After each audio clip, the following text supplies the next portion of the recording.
My dear friends in Christ, today the church as a mother celebrate the 18th Sunday in the ordinary time, the third year of the church. In our readings of today, the first reading from the book of Ecclesiastes. The writer of this book, Qoheleth, the author of the book of Ecclesiastes, Qoheleth, is trying to tell us the meaning of life. The meaning of life. Life is a mixture of joy and sorrow. Life is the mixture of joy and sorrow. Sometimes people are happy, sometimes people are not happy, depending on how one wakes up in the morning. Qoheleth is trying to alert us of the nature of man. Who is a human person? Who is a human person? He tries to dive in anthropology. It is in anthropology that we understand the nature of a created being, the nature of a created humanity, the nature of a being created by another creator. Life is full of surprises. Life is quite unpredictable. Life is full of bugs, of surprises. From the look of things, we have seen people come into existence and people go out of existence. People come into being and people go out of beings. In other words, Qoheleth writing attests to the point of St. Augustine. St. Augustine continues to remind us, he continues to remind us of our nature, a human person. He reminds us of how the things that we see in the world are created.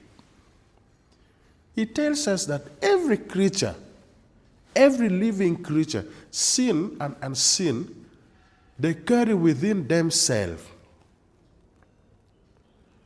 They carry within themselves this nothingness. Every created being carries within themselves this nothingness. We carry within us nothingness. We carry this non-being in us. And what is this non-being? He tells us that everything that are created by the Creator, at some point in time, they will vanish. And this we can attest to the facts, to these very facts. Because we have seen people come into being and people go out of being. People are being born, coming into life, and then going out of life. Coming within space and time, then transcending, going beyond the physicals. Metaphysics, beyond the physicals. People transcending, going beyond. We're living in a very strange time today where people want to gather resources one after the other. People want to gather resources one after the other. People want to live well. People want to do well in life. People want to eat well. People want to have a lot of money. People want to have buildings. People want to have cars. People want to have assets. People want to have wealth, one after the other, at the expense of other people. At the expense of other people. We want to accumulate. Everything must be mine. Everything must be mine. This one must be mine. The other one must be mine. Possessions, treasures, wealth, wealth. That's why I said we are living in a very strange time, because each and every person wants to satisfy his or her own ego. We want to satisfy our ego. It is mine and mine, me and myself, me and my spirit, me and my family, keeping one thing after the other for oneself. It's very unfortunate, according to Qoheleth, that many times the things that we work for, we toil for day and night, they're being enjoyed by another person, by another group of people. We struggle all day and night to make this end meet. But in the end,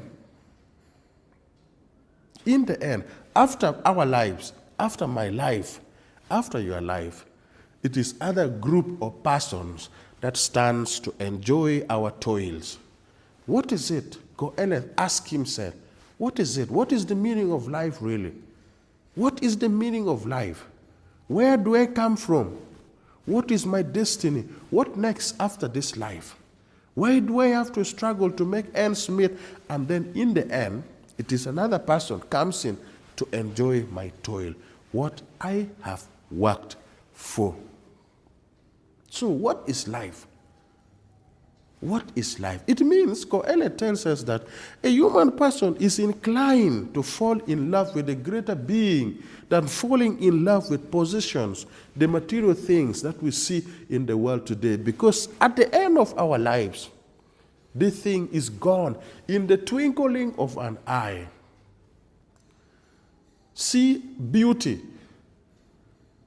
See our beauty. See our handsomeness. See how beautiful you are. See how handsome you are. But in the twinkling of an eye, everything is gone. Everything is gone. We see how nature destroys beauty. We see how nature destroys beauty. Every created being carries within themselves this nothingness, because we came out of nothing. We came out of nothing. We are created out of nothing. Ex nihilo. Ex nihilo. Out of nothing. Because we came out of nothing, we are liable to return into nothingness. This is the principle. This is the logic. It is clear. Created out of nothing. Creation ex nihilo. Every creature, every created being carries within themselves this nothingness. That's why in the twinkling of an eye, everything is gone. Everything is gone. We want to continue working and working and working, accumulating all this. This is what we are running after. A human person keeps running after all this without being mindful of the spiritual aspect of a created person. A human person is a composite being made of body and soul. Satisfy your body. Satisfy your body. But be mindful of your spiritual life. We should be mindful of our spiritual life. Because we are meant for God. We are wired for God. You're not on your own. I am not on my own. Not on my own. There is time for everything. There is time for toiling and there is time for leaving behind the toils. There is time to enjoy life. There is time to satisfy our ego. There is time to satisfy our physical bodies. But how about the spirit that dwells in us, the core, the essence of our lives? What is my relationship with the Creator? What is my relationship? How deep is my friendship with the Creator? How much do I know God? How much do I know God? Vanities, vanity of vanities. All is vanity. Vanity, vanity. Everything that we toils for, everything that we works for, at the end of life, they shall return into non-being. Second reading, St. Paul tells us, St. Paul tells this community, and today is speaking to us, we have been raised We have been raised. We have been elevated to another level with Christ. Taken to another level of life. It is a call to move a step forward in Christian life and leaving behind the old shelf, the old styles of life, the old attitudes, the old characters, the old behaviors. That does not make God happy. There are things that defines our life before human beings, and there are things that defines our life, our very being, our existence before God. And this is what St. Paul is encouraging us to do. To leave behind the styles of life, the immoral life, immorality, the impurity, the passion, the evil desire, and covetousness. Putting on the armor of light, walking categorically, following the footsteps of Christ. Long ago we walked in darkness, but now we have seen the light of Christ, which has dispelled the darkness of the world.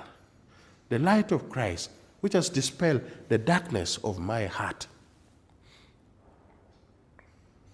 Leaving behind the old styles of life, embracing Christ and his message, and allowing this message to enter into our very being, to become part of us, some sort of DNA in our lives. In the gospel text, we see this rich man. We have all practiced agriculture in one way or the other. It so happened that in that year, this rich man, his harvest were plentiful. The harvest were plentiful. The harvest were plentiful. And so, the big man began to wonder. I now have all these heavy harvest possessions, but what shall I do now? Maybe I have to destroy these my barns and build another one. I have to destroy this and build another one for next year. The problem here is, the problem of the rich man here is believing in himself, living for himself, believing in himself, living for himself, not living in subjection, total subjection to the will of the Creator, or not living in total subjection to the divine being. Who told you that new year, or in the next year, or in the next years, it will be the same again for you? Who gives the productivity of the soil? Who gives the dew? Who provides the rain? Who gives the fertility of the land? Not me, not even him, not even you. The fertility of the land, the dew, the rain, all is God. All is God. He's being wasteful here. I shall destroy my barn. I shall destroy my barn and build another one for the next year. Who do we depend on? Who do you depend on? Do I depend on God? Is my life rested on God or on my own ability, on my own capacity? He tells his soul, my soul, eat, drink, rest, make merry. And in the middle of the night, God said, fool, this very night, your soul is demanded of you. Your soul is demanded of you. Fool, this very night, your soul is demanded of you. Today we see people living in big mansions, tall walls around, There is no entry. There is no entry to the gate. You cannot enter the gate. We always see these writings, beware of dogs. Beware of dogs, or be aware of dogs.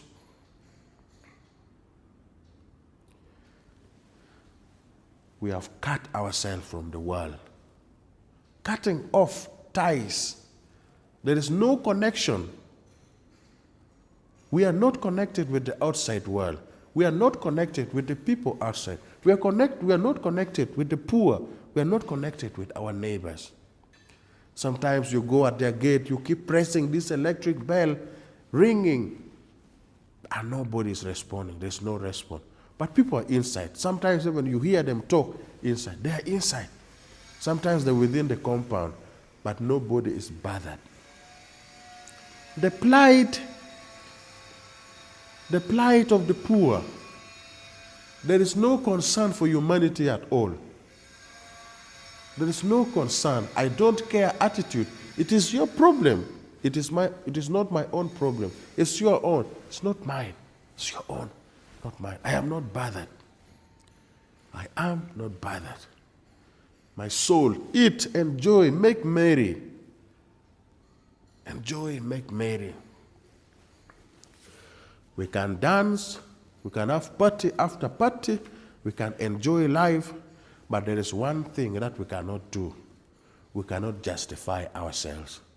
A human person cannot justify himself. You cannot justify yourself. You cannot redeem yourself. I cannot redeem myself. We need God. We need each other. St. John tells us that you cannot love God that you have not seen, and then you abandon. You leave other people whom you live with, the people you have seen, your neighbors, your friends, your colleagues, and you say that you love God. The love of God and the love of neighbor. The love of God and the love of neighbor. Let us be mindful. Let's live in solidarity with each other. Let us live together in harmony with each other and with all creation, sharing every bit of resources that we have.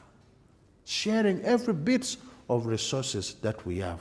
One might be tempted to think that God condemns riches or wealth. Not at all.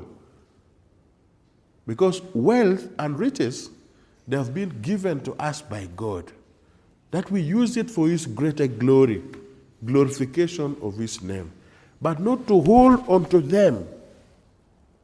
And these resources, they must not block us from following Christ. They must not block us from following Christ. That's why we talk of poverty of the spirit, being poor in spirit. Being poor in spirit is submissiveness. When I submit myself, when I acknowledge my existence, that there's another higher being beyond me, whose life alone is necessary. God is being. We are also being. God is the greatest being, the greater being, that all these other beings must live in total subjection to that greater being whose existence alone is necessary. Whose existence alone is necessary. The reading schools us to reflect more about our life. We are being called into meditative life, into a reflective life. Think about your life. Think about yourself. And think about ourselves. When was the last time? When did I help somebody? When was the last time that I've given help to the other person? When was the last time? Today you're thinking about your soul. Eat, drink, make merry. When was the last time that you have helped the other person? Extending hands of assistance. This is what we are called to do. To strive to make friendship. Make friendship more so with God. Make friendship more so